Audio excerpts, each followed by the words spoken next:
Сәлем, бұл менің ютубыма шығып жатқан осындай сабақтардың бірінші легі. Бұрындары мен тек интервью салатынмын, ендігі уақытта сабақтармен де бөлісіп отырамын. Яғни сабақтар инсайт ретінде, бір инсайттар поток ретінде бөлісетін боламын. Бүгінгі тақырып айтпасқа болмайды, отношения жайлы болады. Жалпы отношения бізде қалай құралады? Басы қайда, аяғы қайда, неге байланысты болады, ол нәрсеге неге особенно қалай маңыз тартуымыз керек, қайсы нәрсесіне? Сол сұрақтарға көбірек мән береміз. Жалпы мен ютубтан формат мынандай болады да, более свободный, разговорный стильде болады, чтобы сен өзің общениемен, big sister дейді ғой, шетелде сондай понятие бар, сөйлесіп отқандай бір жеңіл, желпі болады. Өзім сұрақ қойсам болады, комментарийге, может маған жазсам болады даже, менің байланысқа шығып, мен саған консультацияға любой моментте, егер көмектесе алатынымды көретін болсам, көзің жетіп тұрса, мен саған көмектесуге дайынмын. Жалпы бізде мысалы өскелең ұрпақ бар. Ол ұрпақ менен кішкентай адам болады. Естественно, может быть, мен үлкен. Главное, білімнің несі жоқ қой, ертегесі жоқ, қай кезде кім уақыты келген кезде білмейсің ғой. Дегенмен, бүгінгі сабақта мен көбінесе жасөспірім қыздарға, может быть, енді отношения бастап жатқандарға айтқым келеді да. Біздің вообще миымыз андай бір понятие жоқ, институт жоқ та. Мысалы біз оқуға түсеміз, мектеп бітіреміз, понятно да, что бәрі бір сценарий бар. Бәрінің миында сценарий бар. Біз қазір универге түсуіміз керек, поток дайындаламыз, дальше, больше деген сияқты. Ал именно отношения бойынша сен қайда ол нәрсе басталады, қашан басталу керек деген сұрақтардың мүлде жауабы жоқ. Сол себепті мен бүгін сіздерге арнайы осындай видео форматта ютубқа шығып көп нәрсе түсіндіргелі жатырмын. Ең алдымен андай бір бұл жерде мен өзімнің факаптарын айтқым келіп тұр. Менде қазір тырнағым түсіп қалған, давление түсіп, үлкен содан бір тырнағым түсіп қалды. Видео түсіруге бізге кедергі емес. Главный уақытында саған не ұнайды, сол нәрсені жасау керек, сол ұстанымды ұстану керек. Жалпы отношения деген қалай басталады? Давайте кеттік. Мен сіздерге қазір видео дәптерге сызып тұрып жақсылап көрсетемін. И сен, естественно, стрелка арқылы қазір көрсетемін, сен жолың. Бұл жолда, бұл отношения жолы дейік. И біз осындай жолды білмегендіктен, не істерімізді білмей лағамыз да. Мысалы, қай кезде отношения бастау керек деген сұрақтар жоқ. Кіммен сөйлесу керек, ол қаншалықты достойный екен, қалай есептеп білесің деген сияқты да. Сенімен сөйлесуге болатын адам. Оның жауабы бізде әдетте біреу болады. Егер сен мына жерде тұрған кезде, яғни отношениясыз, ешкімсіз, егерде барлық адамды божественный деп санай алсаң, то сенде бәрі дұрыс. Видишь? Ал егерде сен олай санай алмасаң, то сенде проблема бар. Просто сен әлі отношениеге шықпай тұрып, өзіңді, мына ішкі құрылысыңды ретте деген сөз. Яғни божественный санау деген не? Мысалы, сен любой келген алдың адамды, ер адам болсын, қыз адам болсын, она вообще идеально. Я восхищаюсь ею, да, как человек. Она такая классная, ее черты лица, мысалы. Он такой классный, он такой ответственный, он такой супермен деген сияқты ойда болмасаң, егер, то сен отношенияң каша болады. Бірінші момент, түсіндіңдер ма? Бірінші момент осындай. Екінші момент, егер сен сол адамды солай байқайсың ғой, көресің ғой, содан кейін сен байқап жүрсің. Яғни сенің ол жерде, мына жерде кірген кезде, вступление, отношенияға кіріп жатқан кезде сенде оған деген уважение 100% болады. Несмотря ни на что, оған деген уважение сенде 100% болады. Яғни қызда болсын, ұлда болсын. Енді жаным, тыңда. Бұл жерде керек информация. Егер сен, алтыным, мына кетіп бара жатқан кезде, мына алдыңда мынандай адам боласың, сен көресің ғой адамдарды, жүресің өз алдыңа, жүресің, ішің бәрі таза дейік. И алдыңа бір келеді сенің, қыз болсын, бала болсын, сен оған деген 100% уважение болмаса, сен алымен отношения бастамау керексің, потому что оған сен екеуің дайын емессіңдер. Біздің проблемалар сол жерден бәрі басталады. Типа, қоғамында бар ғой, бывшылардың жек көреді, всегда бывшылар туралы жаман сөздер айтады, всегда бывшылардың андай обсирать етеді, ол нәрсе бізге нормада, өйткені өздері отношенияны дұрыс емес бастаған.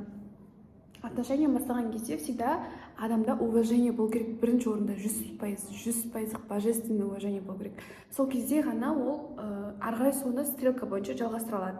Енді ол уважение жоқ, ол тұрады да бастайды. Уважение жоқ екен біле тұра неге бастайсыңдар, түсінбеймін мен. Қызбен болсын, ұлмен болсын, артынан өсек айту үшін болды, артынан өсек айту үшін, артынан 45 түрлі жаман сөз айту үшін ғана бастайсыңдар, болды. Басқа причина нету. Тұрсыңдар ма? Зачем өздерің өмірлеріңді өздерің қысқартасыңдар, түсінбеймін. Я түсінем, типа без отношения жүру саған қоғамда стеснить етеді, типа отношения жоқ болған, сенде проблема бар сияқты саған чувство береді. Нет, дорогая, все хорошо, все нормально. А тебе десе от меня десе болды. Просто өзіңе сөйтіп айтшы, пожалуйста, потому что бұл жерде сен өзіңе тыныштық бермейсің, басқалар емес. И уақыт өте келе сен түсінесің, что сенің главное уважение бірінші орында сен өзіңе бар, одан кейін барып басқаларға сен соны проявить ете аласың дегендей. Жалпы жігітте де сондай. Енді біз қай кезде отношения тоқтатамыз? Отношенияны 100% уважениеңді алдың, иә? И дальше кетіп бара жатсың. И бір кезде ол сенің принципіңе сай келмей қалады. Ол не? Ол тұрады да, так, ты чё, дура тупая такая, деп айтады да бір подругаң. Өйткені сен тұрдың да ораза айында қысқа кидің. Тик, мысалы, иә. Бүкіл адамның алдында айтты дейік, болмаса, білмеймін, короче, инстаграмға салып жіберді дейік, может быть. И сен сол кезде, сен принципіңа ол әсер етті дейік. Саған уважительно қарамады ғой ол. 100% уважениемен қарамайтын адам. Сен өзіңе 100% уважениемен қарайсың ғой, соответствие жоқ, теңеспейсіңдер. Теңдік бұл жерде жоқ, түсіндің ба? Сол кезде біз не істейміз? Отношениені доғарамыз. Өйткені сенің оған деген 100% уважениең жоғалып бастайды, ары қарай көрінбейді отношения, мына жақта отношения жоқ. Яғни болашақ жоқ ол отношенияда. Сол кезде не істейміз? Сезімдерді жеткіземіз. Төребек айының сабағында айтқандай, алтыным, Аружан, сен маған осылай айттың, иә, бөлек кезде шақырып сыртқа. Бұл маған ауыр тиді, мен үшін бұл білмедім, мен өзім білмедім, может быть, иә. Олай менің бетіме айтып, басып айтқанын маған ауыр тиді. Менің бұл жеке орама кіргендіктен ескерту айт хотя бы, ну, ескерту болмаса, ескерту болмаса, хотя бы сразу отношение тоқтатуға болады, иә. Егер сразу түсінетін болсаң, мен сенімен дальше жалғастыра алмайтын сияқтымын деп айтқан кезде, иә, ол да түсінеді. Ол да өзінің көркем түрде сезімдерін алады өзіне, сен жеткізген. Сосын сендердің отношенияларың тоқтайды. Яғни қалай? Сен оған 100% уважениеңмен отношениеңді тоқтатасың.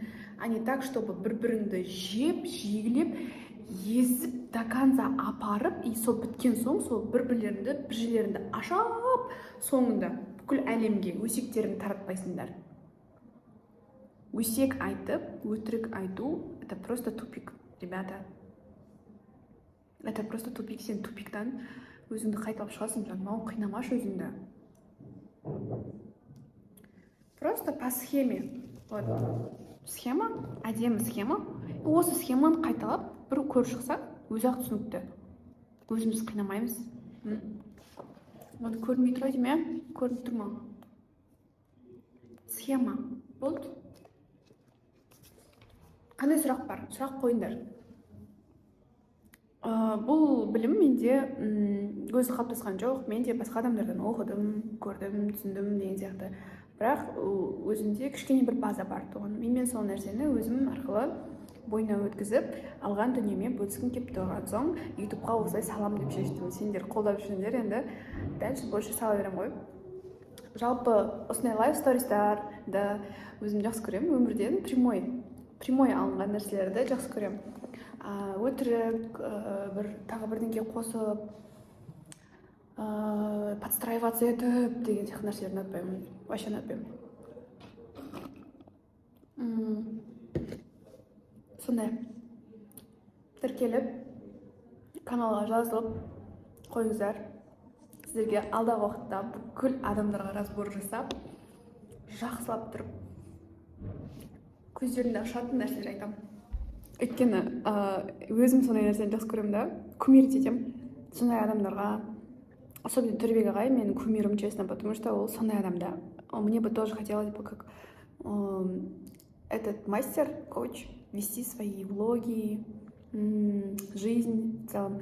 Өйткені адамдардың көзін ашып, көмектесу — это самый высший вкус и самый высший сок вообще в целом. Вот. Осымен видеовлог соңына келді. Инсайттарымды жазып, ютубта каналыммен менің инстаграмға белгілеп бөлсеңіздер қуанамын. Беттеріңізді сүйдім. Және естеріңізде болсын, бүгін сенің күнің.